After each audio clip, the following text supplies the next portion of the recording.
I'm gonna break the trade for this week. Today, sorry, post FOMC. This wasn't the best week, in my opinion. It was difficult. Only really fair and easy to trade after the press conference. So I'm gonna give you my opinions on how you should have traded and what to do based on overall bias.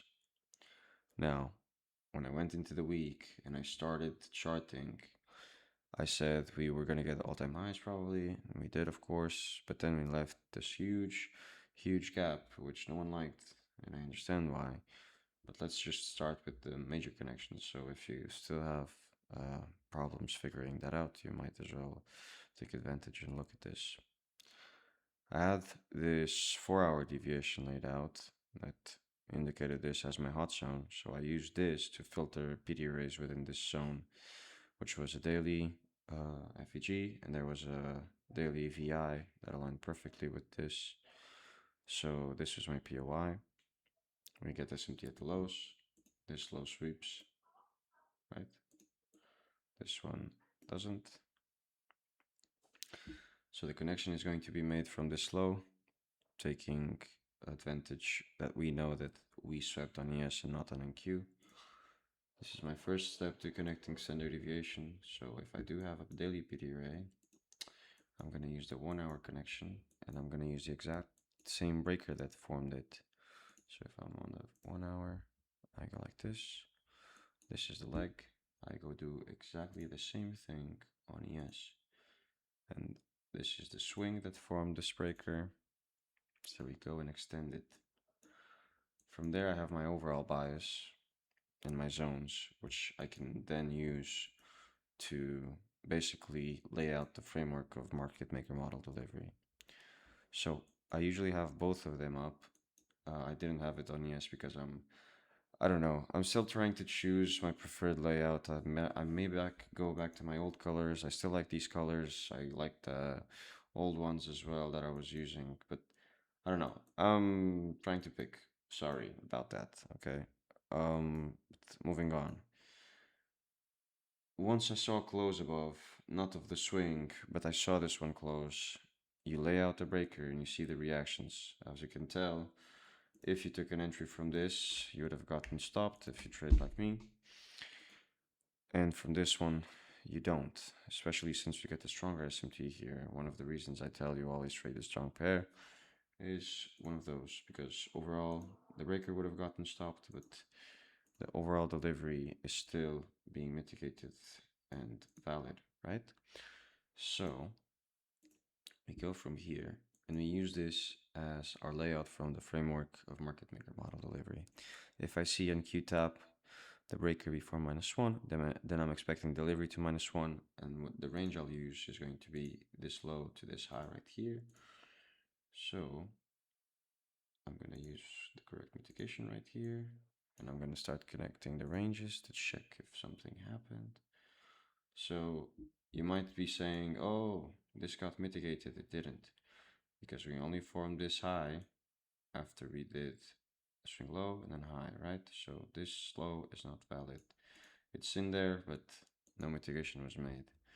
So the goal is to keep extending from high to low. And this is where some questions will show up, because if we do the same on both pairs, we do have to get the same connections for both. And as you can see, both edge C of the range, and then Y. If you look at my chart, I have something called NWOG high, NWOG low, and this is the CE of it. Same right here. We left a big ass gap in the beginning of the week. This amounts to a lot of points, okay?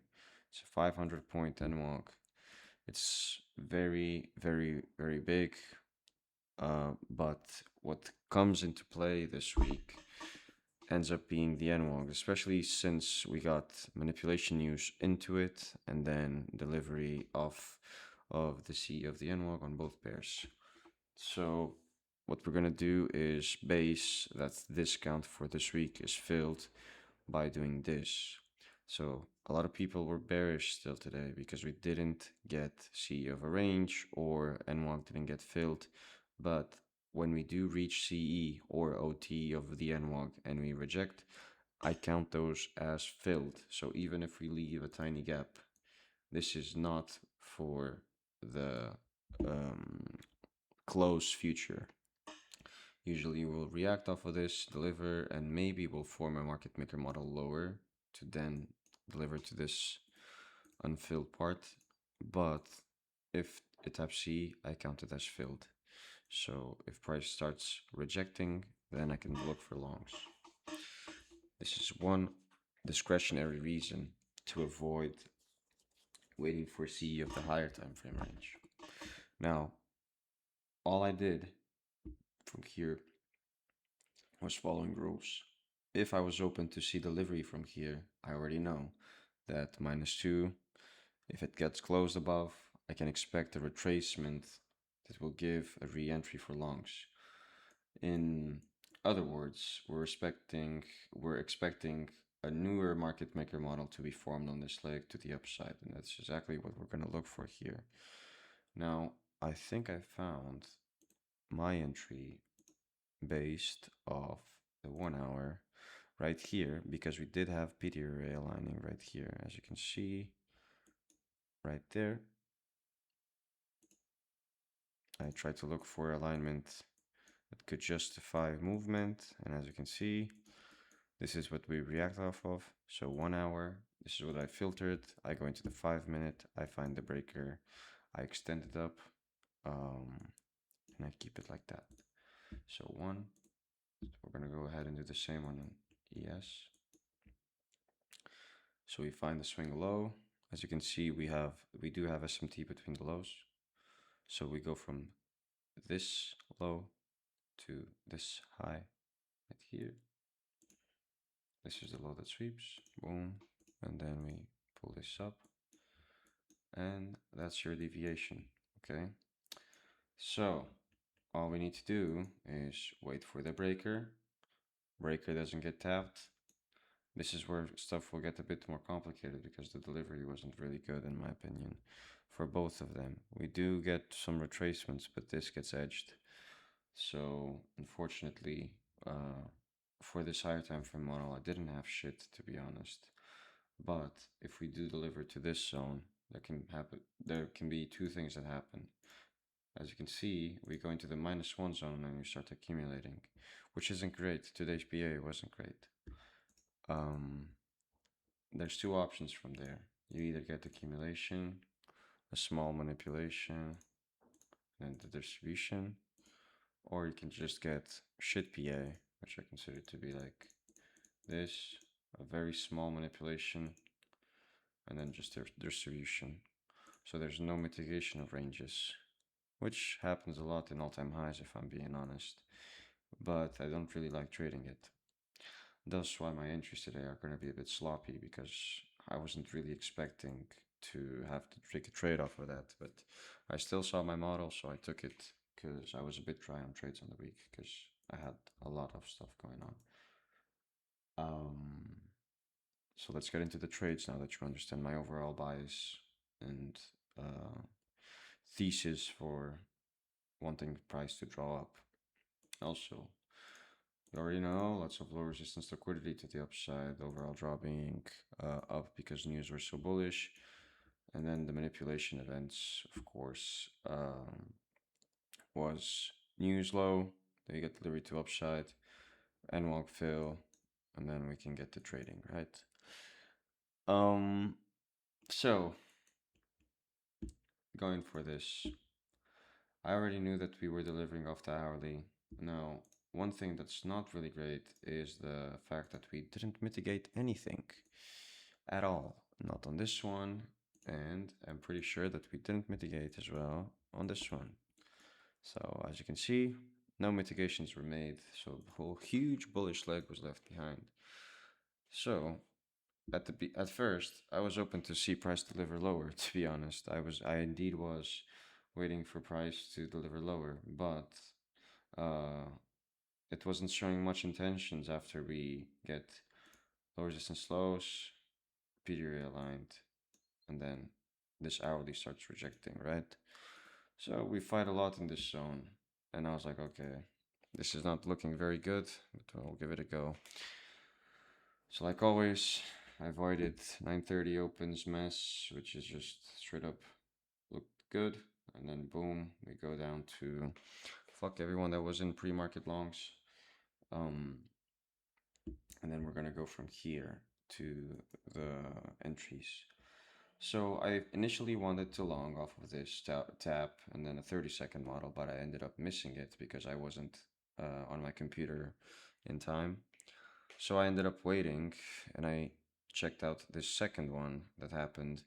And when we do get a lot of SMTs on top of each other, I don't really like it, but I was trading 10 a.m., so I was like open to it. So you see that this low doesn't get swept on ES, but it does on NQ. I took advantage right here. So 10 a.m. was right there. 10 is right here. Okay. And one of them has to go. 10 a.m. is right there. We sweep 10 a.m. into this 5-minute RB as well. We get delivery again from this one. The 5-minute gives a reaction. I anticipated this, right? At first, if I'm being honest, because of this manipulation lower in delivery, I took my initial trade right here from OTE, and I got absolutely demolished. Okay, I took an initial long, a very, very, very risky initial long because of the stop being so wide right there, and I had the target up, and then my stop was right here. So it justified my system because it was above 4, but I really, really, really was uncomfortable taking this trade just because the stop, because I usually have to like my stops like to give them a bit more breathing room, but it didn't justify, so I have to keep it a bit tighter. But as you can see, I get initially stopped on this trade. But we do end up making SMT and reacting to the 5-minute. I was like, okay, probably got stop rated. Let me do this again. I have a big buffer on these accounts, so I could afford to do it. So I waited for this again. I took the early entry, very bad entry. I'm not gonna hide anything. My initial entry was right there, and I had to get a wider stop again. So this time, my stop was covering this, and I had my stop at 6 points. And right here, I took a 3R trade right here. See, it was very bad execution today from me in terms of like risk to reward and everything. I knew like at the time that I should have just waited to take a trade in discount, which is always better. This is always what I do. I could have covered way less stop. It would have covered me my normal risk. I just didn't quite use my brain today, but I knew that the risk was there. I was open to it, so like I just didn't want to get stopped anymore, you know. And I didn't want to get edged as well. So because I had initially gotten edged at first, so yeah, ended up not taking this and took this, a trade which not very good, to be honest. I was not proud at all of taking that. But yeah, that's what we ended up taking, boys, to be honest, on ES. Now, let's go to NQ and break down what I did on NQ, because I took on my apexes this trade because I was feeling a bit more confident in it. Since we did go into like textbook delivery here, it was looking a bit better, if I'm being honest. So one thing that happened was the breaker right here can be a bit sketchy. I figured it's this one. It didn't get tapped at all after being closed above. we did tap -2, so I was expecting full retracement. So right there would be retracement. Let's forget. Hold on. Let's forget this one for a bit, and I'm just gonna show you what I did. So right here, I aligned this with the breaker. I set my limit there, and then my stop was 20 points. Okay, so this, I had my manual stop right there aligned with this, and then I just ran it up. My first TP was -2. Again, I know it sounds a bit weird, but I wanted to be conservative. So first TP was here, and then my second TP was up here at 3.5. And I just ended up holding the rest of the day. And as you can see, I hold, now that I have buffer, and I don't have trailing drawdown, I can just hold. So because I fucked up in the first trade, I wanted to like make up for it. So I was like, okay, I'm just gonna hold this break even. If it hits break even, it hits. If it doesn't, then great. Saved.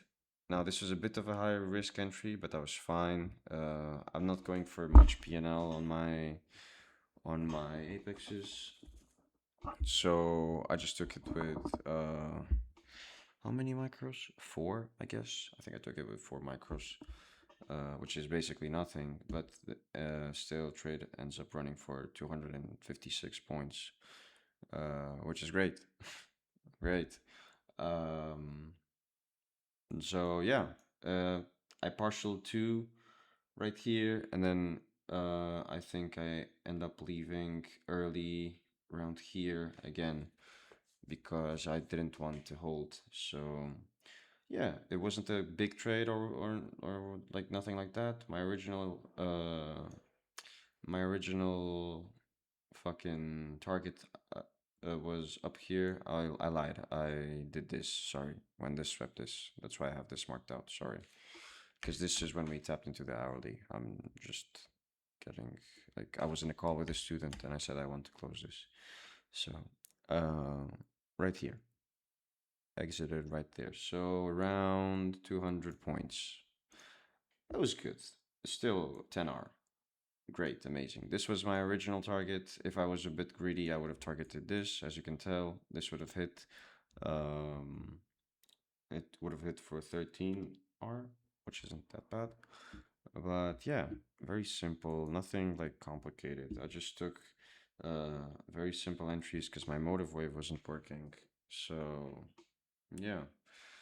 I know it sounds a bit rough today. I know I didn't take the best entries, but I still want to log and be transparent. My executions are already posted. Sorry, I usually take a screenshot and I just log out of everything because I was a bit pissed. I'm not gonna lie, because of that ES trade. But yeah, that's it.